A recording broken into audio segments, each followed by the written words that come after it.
Talk don't bother me. And welcome to Let 'Em Talk. I'm Paul DiRienzo, and tonight's show is just you and me. Been thinking about the things that have been happening, as I'm sure most of you all have, over the last few days and weeks. And of course, we all have to have opinions about what has happened, what is happening in our country and world, and what has to happen if anything's going to get any better. If that's in fact what we want, things to get better, maybe we don't. Well, we're going to have that discussion. We're going to begin that discussion on Let Them Talk tonight, and we're going to probably put aside some time for these get-togethers in the weeks and months to come. And later on, we'll be, maybe if not in this program, but in future programs, we'll be taking your calls on these important issues. We're not going to be doing this every show here on Let Them Talk, which, of course, you know, you're tuned in, is broadcast every Tuesday here on Manhattan Neighborhood Network at 8 p.m. Eastern Time. But, you know, that said, we're going to try the experiment, and I guess I'm going to be the guinea pig tonight and just go off half-cocked for the next 29 minutes, 28 minutes, 26 minutes at this point, and talk to you about the issues of the day and what it is that's been concerning me and my researches into these issues, and maybe, you know, try and find some way of explaining them and finding a way out of it. So I guess that, you know, behind me is an AR-15, I believe. You know, I checked on the, you know, it was just a free picture off the internet, stuck it up there. They're sold all over the internet. All you have to do is type AR-15 into the search box, and you'll get thousands and thousands of these pictures. You'll get, I don't know, untold hundreds, if not thousands, of videos of people firing them and playing with them and cleaning them and unboxing them and reboxing them, loading them, unloading them, and they seem to be ubiquitous. I think I've heard, don't quote me on the exact number, but a million of these weapons among the 300 million weapons that, you know, floating around the United States, a country of 320 million. So pretty much almost every man, woman, and child in all of the United States of America, you know, could have a gun. Although, interesting enough, it turns out that the number of people who own a gun in their house, thank goodness, is actually going down. It's being reduced, along with all, I think, you know, health-related. I mean, guns are a health-related issue. It's not entirely about health at all by any means, but definitely health-related. I think health professionals would tell you that ownership of guns and your how you hang around with guns and how you use guns and weapons to express yourself definitely can relate to physical health. I mean, besides the fact that somebody could get shot and that could affect one's physical health by death or wounding, aside from that, there's a certain health aspect to the gun. I mean, it is responsible for it's one of the largest causes of death in America, especially for young people, but for all ages. It's up there. The CDC, the Center for Disease Control, definitely looks at weapons as a public health problem, considering the numbers of suicides that are used with these things, that are committed with these things, the killings that go along with either crimes or crimes of passion, and there can definitely be mental health breakdowns, as we've seen, that lead to the use of guns in the most brutal and pathetically saddening ways. You can't deny that health has something to do with it, both mental and physical. However, I wouldn't say that's the whole story. And in fact, I know that do we really want to, you know, on the other hand, to control these things is to really cede to the government a tremendous amount of power that it doesn't already have. And is that the wisest thing in an authoritarian regime like we have right now with Donald Trump? And his opinions on this are of minor interest to me. Him, also Paul Ryan, and the rest of these guys, they're going to blow with the wind and then do what they were going to do anyway. I mean, they already have the NRA money. They've already cashed the NRA checks. That's not going to change. And I don't think that whatever temporary setbacks the NRA has, they're always going to find another source of funding. They're going to be kept afloat, or some organization like them will take it over if they totally blow it and are replaced. If Wayne LaPierre can't take the heat, then we have others. I'm sure waiting in the wings who would be willing to do that. So I don't really think that guns are going away anytime soon, and I don't really accept the idea of a tremendous expansion of government powers to the allowing them to take away weapons from people who already have them, except in obvious cases. Now, how do we deal with this problem then, in my opinion, my humble opinion? Well, I think, well, oh, by the way, notice the books I have here. I might as well take a little moment to describe them because it's sort of informing my thoughts. I don't know if anybody's read this book, Helter Skelter, by Victor Bugliosi, who was the district attorney in Los Angeles in the 1960s and 70s, and he's probably most famous. He had a lot of famous cases, but probably most famous for his prosecution of the Manson case, Charles Manson, who just recently died in California prison, and his a gathering of followers who were involved in the brutal murders of, well, you know, they were convicted of the murders of at least 7 or 8 people, almost 10 people, and suspected in 35 more, and who knows how many others, including killing of witnesses, revenge killings that happened, including the near assassination on 2 occasions of the President of the United States by his followers.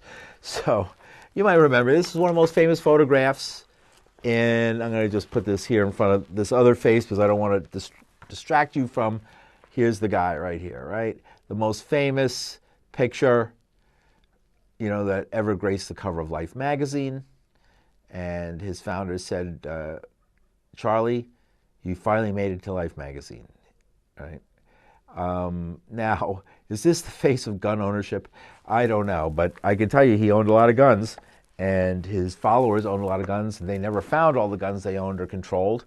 And, you know, he almost was like sort of arming a private army at the time, it seemed like, or attempting to, or had definitely pretensions to doing something like that.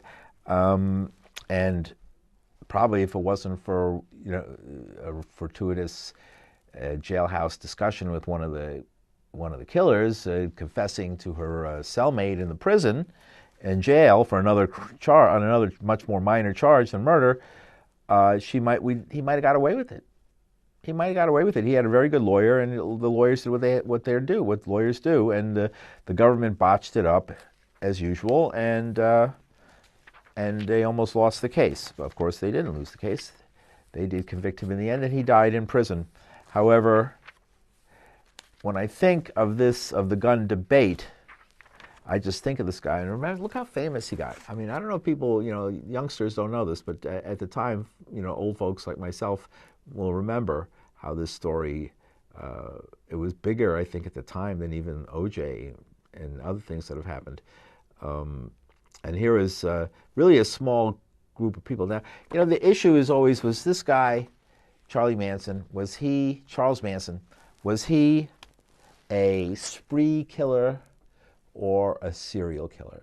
And when I posted the show we did 2 weeks ago with Dana Beal, who was making the comparisons between Trump and Charles Manson in the first place, that it seemed that, you know, in the gun, you know, this is right after the shooting happened in Parkside. Well, I mean, does this guy, you know, was he really like channeling a certain attitude in America that is still walking the streets with us of sort of a reaction to the decline of civilization, right? Is that the decline in legitimacy of the government, right? That's the one thing that really seems to me the same between this period and now, right?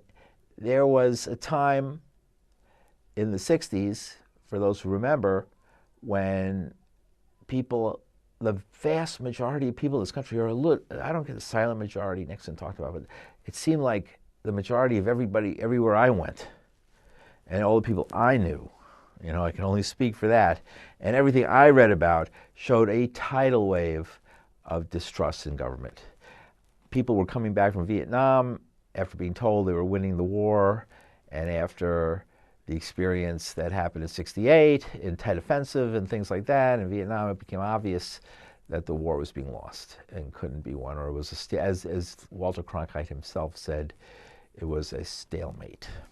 Now, that harkens to another lie, right? Weapons of mass destruction. Remember the weapons of mass destruction that were supposed to be in Iraq, that was used to launch the Iraq War in 2003, and it turned out there were no weapons of mass destruction. The whole thing was fake news from the beginning. So we see this pattern running through society. Government lies, government loses legitimacy with people, violence rises. Now, what's at the heart of that rise in the violence? And I think this is where we get at the issue, rather than entirely some mechanical thing of dealing with mental health issues or dealing with... See, when I was talking about mental with health issues, I mean it a little differently than Trump means it. Because, I consider it unhealthy to have warlike attitudes, right?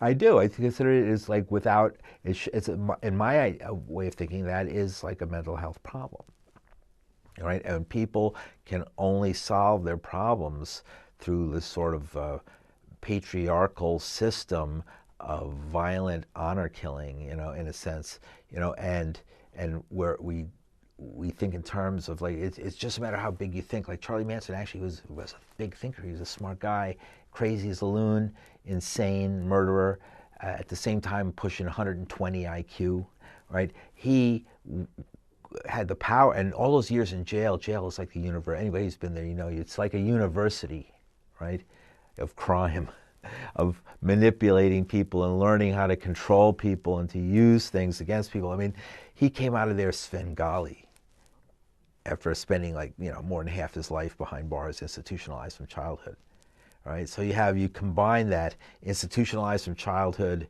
with crazy genius, and you add guns in the mix and a time of political legitimacy and decline of political legitimacy in society, and it is an explosive cocktail. And in the sense of what's interesting about Helter Skelter, right, was this guy had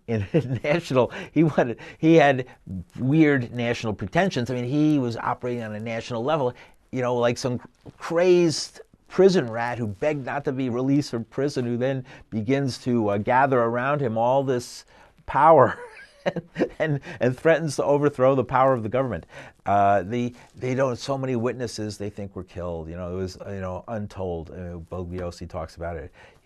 They still don't know really how many witnesses were killed, how many revenge killings happened, including an attempted assassination, 2 attempted assassinations, numerous witnesses who were found dead, or disappeared, never heard from again. There was obviously a vindictive, revengeful tone to the threats that came from the Manson crowd, and to the prosecutors. A prosecutor lived in terror. You think of prosecutors as the toughest guys, and they were afraid that who knows, you can't watch somebody 24 hours, 7 days a week, and who knows who's out there, and armed with something like this, or a million other versions, even better, silent killers, small ones, pocket ones, ones that go in your holster, ones that go in your car, ones that you can use to shoot up a school, right? They're all useful in their own way, right? They're tools, aren't they? And tools of death and mayhem. So, you take a desire for power,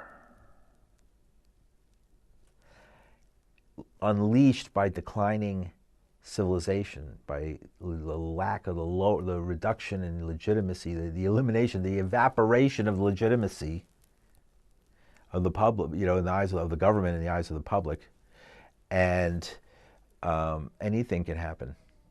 So that's why I compare Charles Manson to Donald Trump, because Trump represents, he's sort of somebody who came to power. He's really did something that I'll give a backhanded, something about Manson doing it on a budget. He didn't need $40 million to galvanize the whole country and make a good run at taking it over.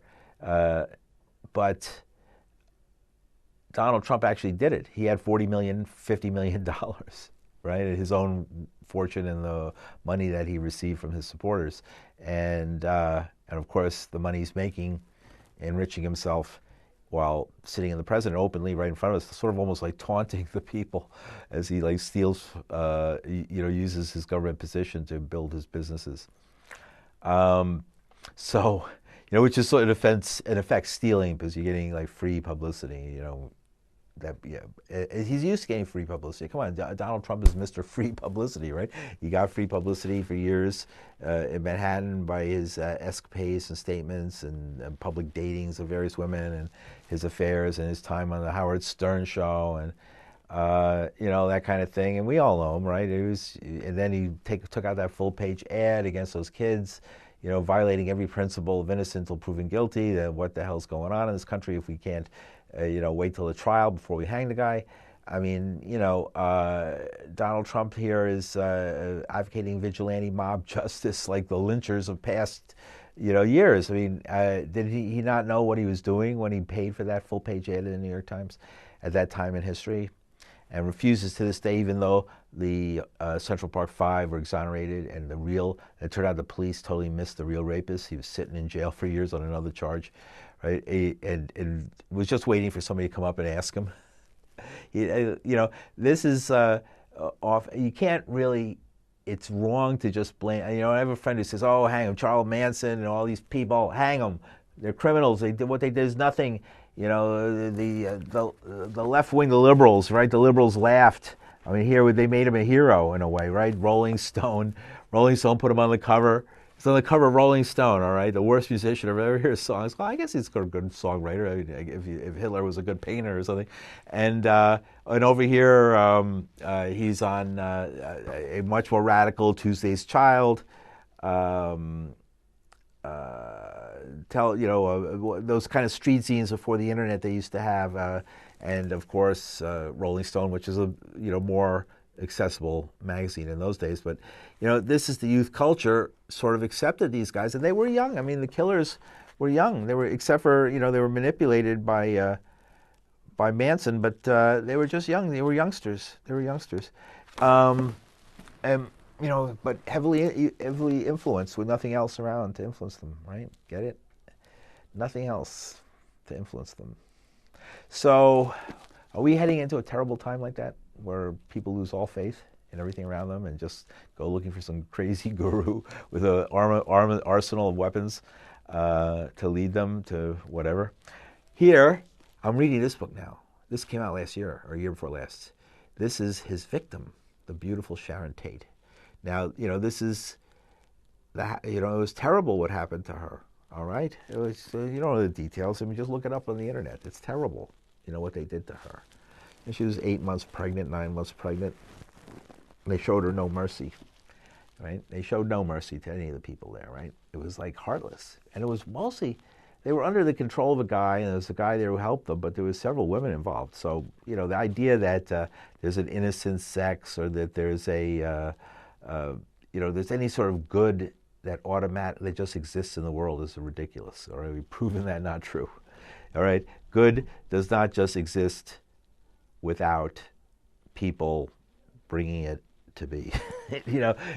What the positive thing is not going to happen unless people make a point of inventing it and promoting it and marketing it to people, like do good, don't do bad, don't murder, right? Don't kill for no reason, don't go. But how do you tell people that when they're sending them into the army? When when 8,000, what is it? 8,000. The average junior high school student sees 8,000 televised murders. Not real murders, but acted out murders on television.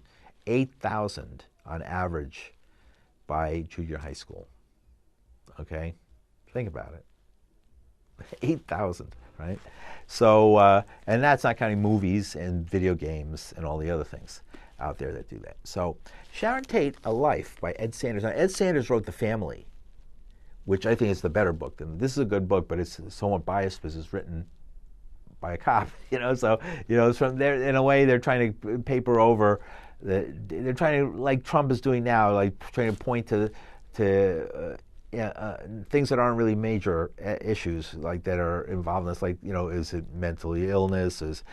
He came up with the idea that he's trying to start a race war? Totally wrong.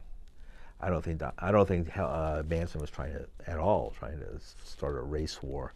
He was trying to start a revolution, and he had a crazy, sick way of trying to go about doing it because he was an idiot. But you could be smart and be an idiot at the same time, right? It just goes to prove, right? And I guess prison. What do you spend 2/3 of your life in prison?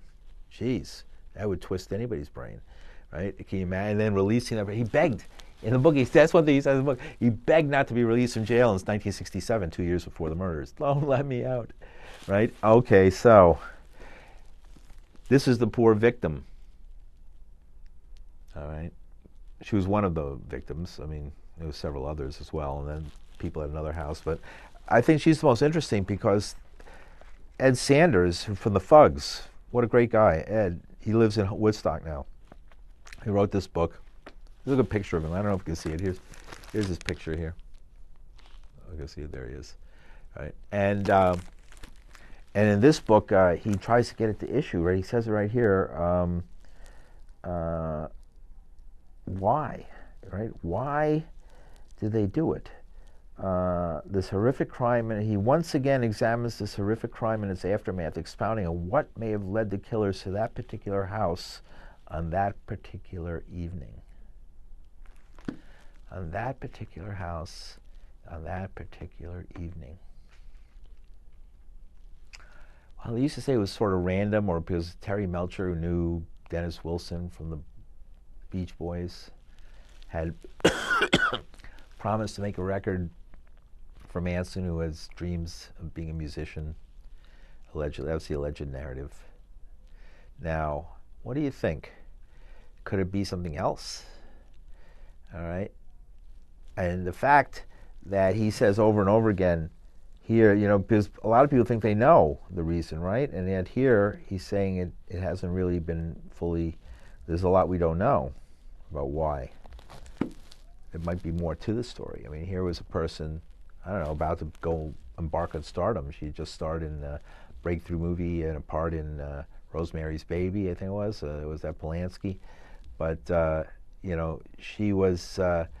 Polanski was going to take off and be one of the biggest filmmakers of his time. I mean, Chinatown is a great movie, but his life hadn't gone down the tubes. Who knows what he would have produced in the 1970s and what she would have starred in, as his wife. And, it makes you wonder, Hollywood is so cutthroat. Anything could have happened. Right? The Black Dahlia, if you know that case, or Jean Harlow and Paul Byrne, or her weird husband who committed suicide. I happened to talk to a descendant of Louis B. Mayer, the founder of MGM, and I'll leave. Somebody I met him at a party at his house, and he had a picture of Louis Mayer on the wall. I wonder if he's watching now, right? And I remember what he was saying to me when I asked him about this stuff. He goes, "You don't know the half of it." I can just imagine what goes on when these movies bring in hundreds and hundreds of millions of dollars. Some of them, it's a multi-billion-dollar industry, and the power that film and television has on our lives, and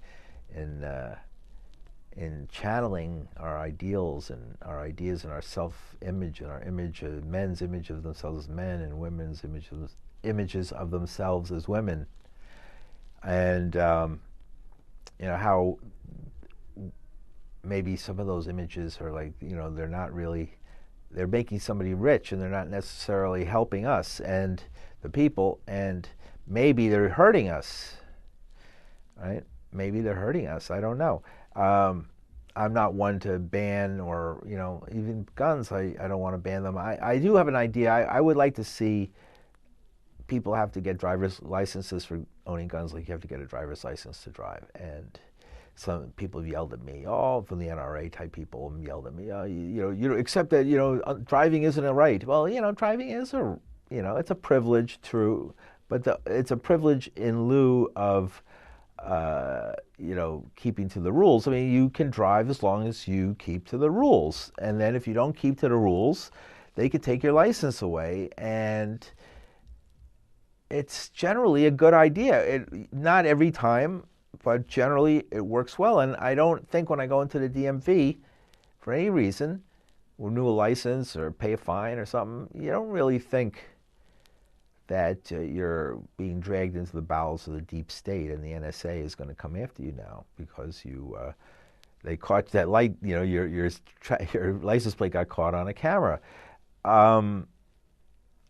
I don't see that, you know, and there's plenty of, I mean, the idea of regulating our firearms has a long history in this country, and it was stricter in the past than now. It was stricter in the recent past when they had the world didn't end when they had a ban on these kind of weapons, and it didn't end, right?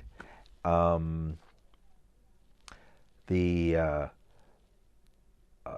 idea that there's an element of privilege involved in this right is not that unusual. We have lots of things like that. And we have, you know, the basic right, you know, of freedom is limited by your right, your responsibility not to commit crimes.